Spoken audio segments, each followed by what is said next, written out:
Hi friends, మీకు చిన్న మాట. మనకి అవసరం ఉన్నప్పుడు మనం అంటే కొంచెం ఎదిగిన స్థితిలో ఉండే వాళ్ళని హెల్ప్కి వెళ్ళామనుకో, వాళ్ళు మన అవకాశాన్ని ఉపయోగించుకుంటారు.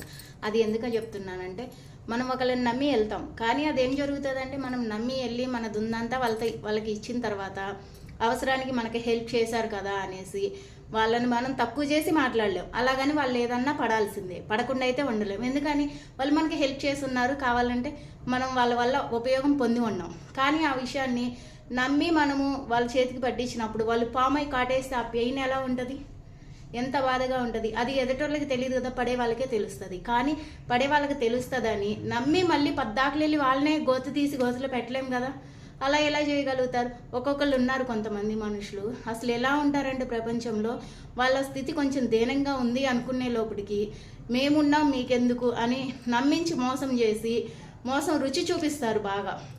అప్పుడు మనకి ఉండది పోయిద్ది, ఉంచుకున్నది పోయిద్ది. మనం గొప్పలకి పోయి అప్పులు చేసుకుంటాం చూడండి, వాళ్ళ పరిస్థితి చావా బతుక అనే స్థితిలో ఉన్నప్పుడు ఆ మంచి వాళ్ళు మనకి హెల్ప్ చేస్తామన్న వాళ్ళు వచ్చి మనకు ₹1 హెల్ప్ చేయరు.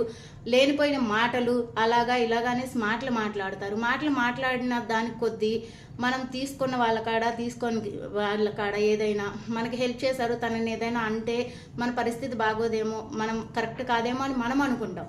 కానీ వీళ్ళు ఎలా పోతే మాకెందుకు, వాళ్ళతో మాకెందుకు, మా డబ్బులు మాకు వచ్చినాయా లేదా, మా సంతోషం మేము చూసుకున్నామా లేదా అని అనే రోజుల్లో అంతమంది జనాలు ఎంతమంది ఉన్నారు, నిజమా కాదా? ఇలాంటి జనం మీ లైఫ్లో మీ గురించి మీతో ఎవరైనా ఇలా బిహేవ్ చేశారా లేదా? నాకు కామెంట్ చేయండి, లైక్ చేయండి, షేర్ చేయండి. By by.